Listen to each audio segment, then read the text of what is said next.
She was a Gordian shape of dazzling hue, vermilion spotted, golden green, and blue, striped like a zebra, freckled like a pard, eyed like a peacock, and all crimson barred, and full of silver moons that as she breathed dissolved, or brighter shone, or interweaved, their lustres with the gloomier tapestries. So rainbow-sided, touched with miseries, she seemed at once some penanced lady elf, some demon's mistress, or the demon's self. Upon her crest she wore a wannish fire, sprinkled with stars like Ariadne's tiara. Her head was a serpent, but bittersweet. She had a woman's mouth with all its pearls complete, and for her eyes, what could such eyes do there but weep and weep that they were born so fair? As Persephone still weeps for her Sicilian heir, her throat was serpent, but the words she spake came as through bubbling honey for love's sake.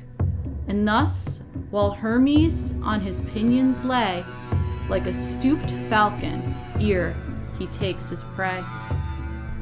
Keats, Lamia, 1820.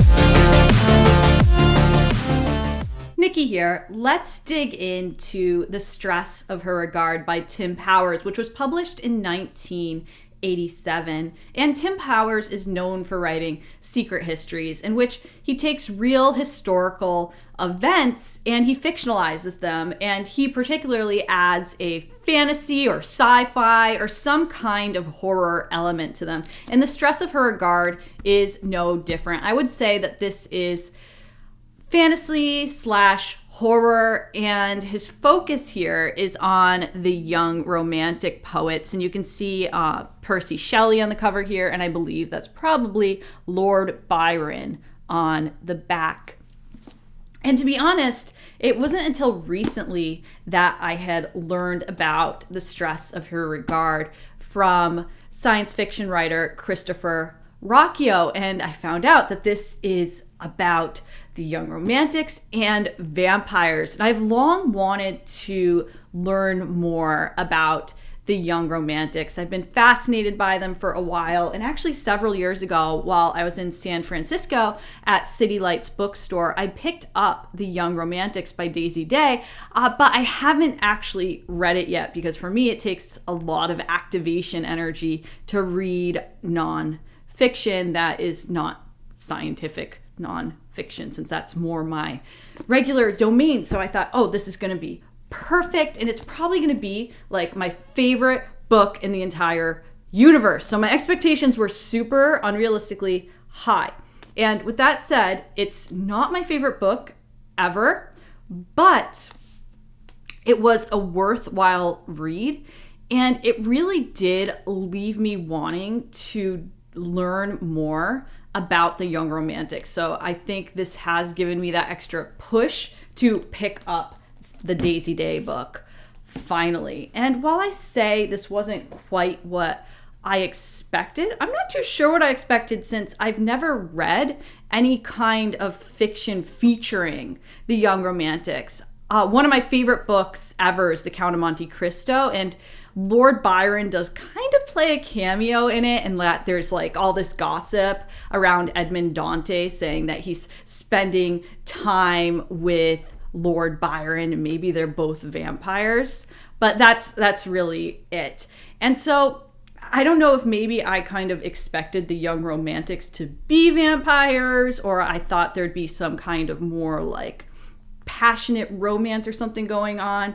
But what I'm going to do is I think this snippet from The Dust Jacket really sums it up nicely, in that this is a masterful blend of the poetic and the grotesque, the real and the imagined, the erotic and the horrifying. And there are some really gruesome parts in this book. And actually, it contains one of the grossest kisses I have ever read, kissing scenes between two just regular human people. And all I'm going to tell you is it involves blood and glass and garlic. I don't want to ruin anything for you, but it is very, very icky. Okay, so with that said, let's actually start by setting the stage. I'm just going to give you a synopsis laying out the groundwork here. June 1816 at Lake Leman in Switzerland was plagued by incessant rain. An alpine thunderstorm has kept Lord Byron, his physician John Polidori, Percy Shelley, Mary Godwin Shelley, and her stepsister Claire Claremont, pregnant with Byron's child, locked within Villa Diodati for 3 days, reading and telling their own tales of vampires and phantoms. Byron recites Coleridge's Christabel, while Shelley has a panic attack, and Mary later has a vision of a nighttime visitor that inspires Frankenstein. After which, Byron suggests that they each write their own ghost story, which results in, of course, Mary Shelley's Frankenstein, and also Polidori's short story, The Vampire. Meanwhile, at an inn in Warnham, England, Michael Crawford is celebrating his last night as a bachelor with his Navy friends. They've paid the barmaids to continue serving them drinks on the inn's porch after hours. It's a stormy night, and one of Crawford's friends decides he wants to take an imaginary ride in a ruined coach he spies off in the distance and drunkenly struts off. Before following his friend, Crawford gives his coat to one of the barmaids, who is cold and somehow remembers to take the wedding ring out of its pocket. Out of fear of dropping the ring in the mud while retrieving his friend from the coach, he slips the ring onto the finger of a statue for safekeeping. The statue's hand closes into a fist, accepting the ring. Crawford has unwittingly wed himself to a Lamia, and the morning after marrying his human fiancée, he awakens to a nightmare. The grotesque heap of carnage that was his new bride, savagely murdered by the jealous Lamia. To escape prosecution, he flees northward to Switzerland, and on the way, his life becomes entwined with Keats, Shelley, and Byron, who are also bound to mystical muses. Damnation trails in their wakes. With the stage set, I'd like to try to introduce you to the big bad in the novel, which is quite complicated because Tim Powers draws from all these different sources of inspiration. He draws from Abrahamic mythology and Greek mythology and European folklore, and he tries to combine them all together. And so at times I found myself a little confused at whether what he was referring to was the same entity or not. And so I'd like to try to clarify that for you. But before we get there, I just want to note a few of his sources of inspiration, or like what emerged from them, I believe. So his protagonist is Michael Crawford, and it became clear to me that he was named after Saint Michael, the archangel who defeats the serpent, or sometimes portrayed as a dragon or Satan. And then if we look at Percy Shelley, well, Percy, Powers kind of lumps together with Perseus. And so this links to one of, I don't know if it's necessarily a bad, but one of the important entities in the novel called the Graeae, which in Greek mythology are these three gray sisters, or these three gray witches, and between the three of them, they share one eye and one tooth, and Perseus visits them to learn how to kill Medusa. And if you remember, Medusa is the only mortal Gorgon. She has snakes in her hair, and if she looks upon a mortal, she turns them to stone. All right. And so they're one aspect of the novel. And I think this novel would be much easier to understand if you knew a little bit about the history of the young romantics going into it, a little bit about Greek mythology going into it, a little bit about Abrahamic mythology going into it, and then forget everything you know about vampires that you've learned from pop culture because it has pretty much nothing to do with what you read and hear. Okay, so forget all that because that could confuse you. Okay, Tim Powers does something else entirely. So let's take a look at that big bad. And Tim Powers, I think the umbrella name that he uses for the big bad is Nephilim, which comes from the Hebrew Bible. It means one who is bound, potentially. That's sometimes how it's translated, or one who has fallen. Sometimes it just refers to a fallen angel, or sometimes it refers to a giant. Okay, and so I think Tim Powers draws from it kind of like that evil, the one who is bound and fallen, and the giant piece. And then so sometimes this beastie or this big bad takes the form of a stony giant who doesn't really have it has some kind of humanistic features, but it's really kind of hulking and bulky. And I think when the big bad is in that form, I might be mistaken, Powers has referred to it a few times as a Gorgon. Possibly, which just means like grim or dreadful. And remember, Medusa was a Gorgon. The thing with the big bads in this, Powers refers to, I think, the same thing in different ways depending on context. Okay, so first we have the overarching Nephilim, which he seems to use a lot, that term. Okay, and then we have, well, sometimes this beastie has bound itself to a person out of love or some other kind of connection where they take it into their family. Okay, so it's a deeper kind of connection. In that case, he seems to refer to it as a lamia. And a lamia comes from Greek mythology, and it's a night haunting spirit. That's what you see on the cover of the book here. This is a lamia. It kind of has like a serpent-like tail to it, or sometimes it can become more serpent-like or less serpent-like. And this is a phantom who, in legend, is known to seduce young men to satisfy their sexual appetite and then feed on their flesh. But on top of that, he kind of compounds it and he complicates it. So once a lamia has chosen someone, okay, and kind of bound themselves to them, what happens is that person becomes endowed with this poetic language. And so the lamia are also muses, and they are attached to, guess who? The romantic poets, which is where their beautiful poetry comes from. That's why they're so gifted. So the lamia are also sometimes referred to as muses. Overall, they're also Nephilim. Okay, but they're also sometimes called succubi. And with the flesh-eating portion, so if the lamia or the Nephilim just feeds on a person and doesn't have a deeper bond to them, is just sucking their blood, then he refers to them as a vampire. And a vampire can continue to feed on the same person. And when that person dies, they rise from the grave, corporeal, solid and all.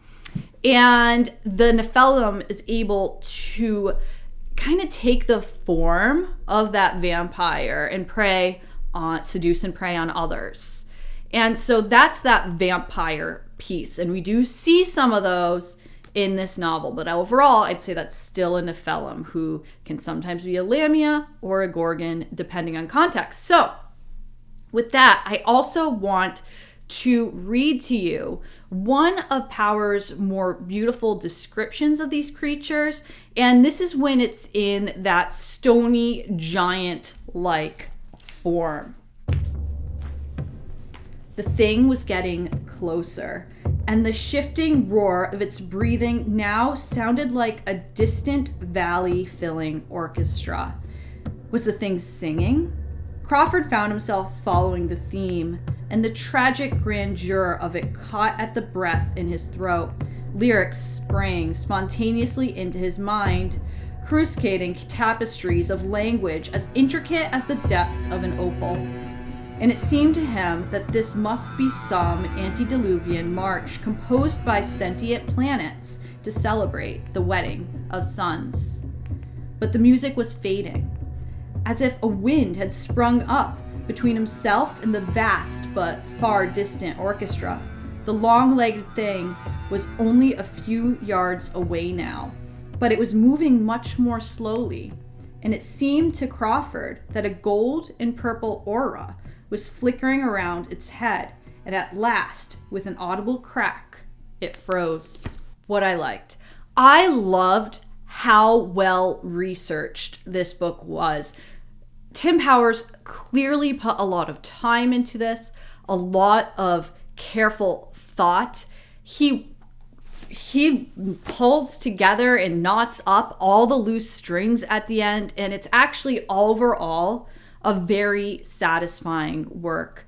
Before each chapter, he pulls some quotes from the Romantics, whether it's from their poetry or journal entries, and you could see, so there's like a few quotes at the start of every chapter there. All right, so you could see this one's Keats and Byron. And sometimes he gets the quotes really well aligned with what happens in the chapter that follows. And it makes you like think or wonder like, wow, maybe the Romantics were like really up to something supernatural. Maybe they had some deep secret going on. He gets you wondering. Every once in a while they don't match up so well, but when they match up, they are very effective. Something else that I liked. So really, like, all this tragedy and death follows the young Romantics. Like, they're called the young Romantics to separate them from the older school of Romantics, but also because they died young, right? And they died in these kind of mysterious ways. And Powers gives these sort of supernatural explanations to them that match up with the Nephilim. I don't want to give anything away there. And like their infants and their children even died. Mary Shelley and Percy Shelley lost several children. So their first daughter just was born prematurely. She was never even named. Their second daughter, Clara Shelley, died at 1 year old. Their son, William Shelley, died at 2 years old. And then Mary had like numerous miscarriages, and with her final miscarriage, she almost died during it. She was bleeding out. And some historical notes say that there was a servant or someone there that saved her life. And I'd like to think this is where the inspiration for Tim Powers' protagonist, Michael Crawford, came from, because he has Michael Crawford save Mary's life here. And Powers makes Crawford in this novel an obstetrician or an OBGYN. So that is birthing is his specialty. So then the only child that Mary and Percy have is Percy Jr., who does live to adulthood.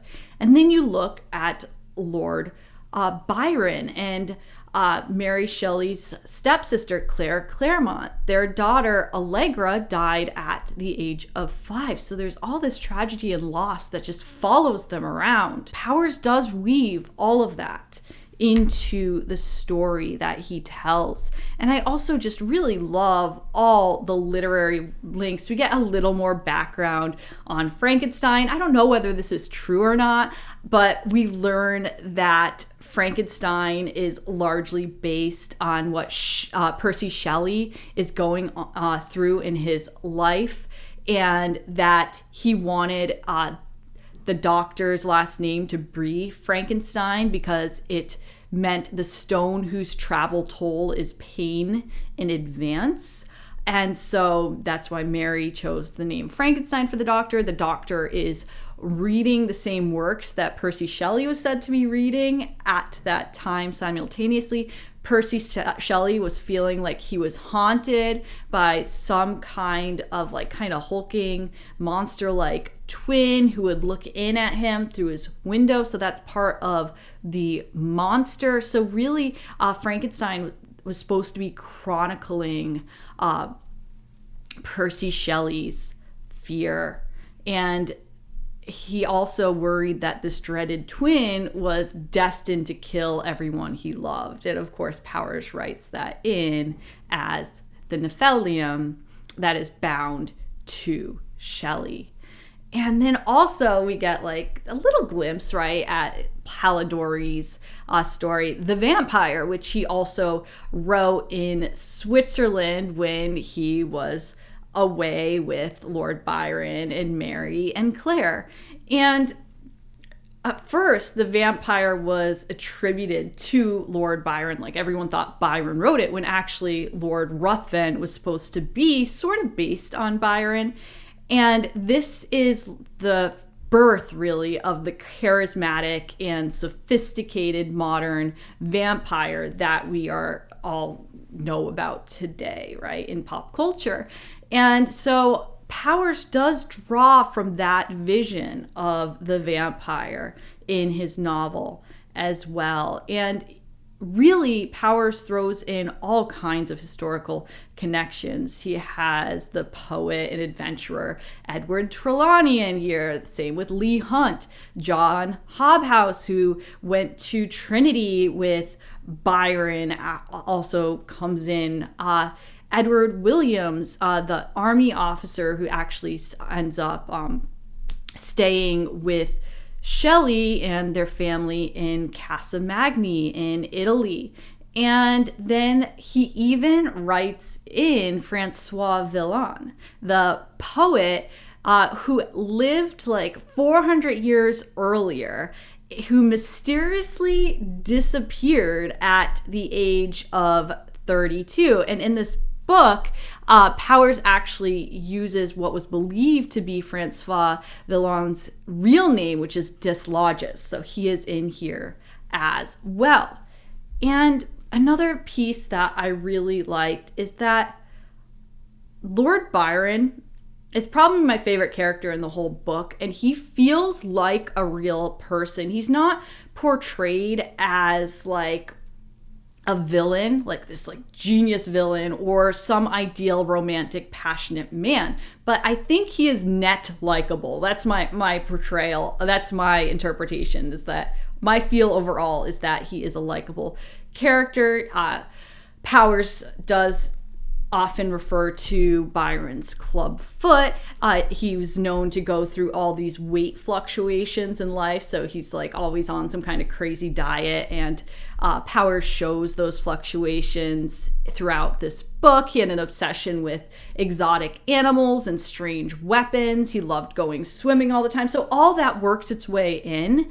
And also, when Percy Shelley died at his funeral, Byron asks Trelawney for Shelley's skull. And in reality, in real history, Trelawney refuses him because Byron was known for drinking from skulls. And he's like, you're not going to drink from Shelley's skull. I'm not giving this to you, but here's a fragment of his skull. And that fragment is still preserved today.